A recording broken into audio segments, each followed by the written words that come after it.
Hello everyone, how are you doing? This is MD Tech here for another quick tutorial. In today's tutorial, I'm going to show you guys how to add or install Brother printers on your Windows 10 laptop, tablet, or desktop computer. So this should hopefully be a pretty straightforward process here, guys. And without further ado, let's go ahead and jump right into it. So all you have to do is open up the search menu and type in settings. Best result should come back with settings here. Go ahead and open that up. And then you want to select the devices tile.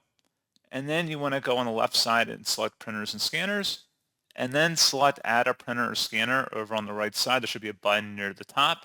Go ahead and select that. And then you would want to make sure your Brother printer was connected to your Wi-Fi settings if you were planning on using a wireless connection, or if it was a physical USB-based connection, just make sure it's plugged into your system.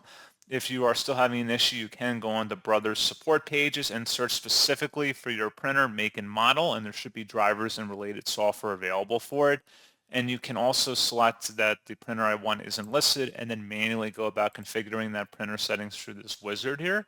So pretty straightforward process on all of that, guys. And as always, thank you for watching. I do hope that I was able to help you out, and I do look forward to catching you all in the next tutorial.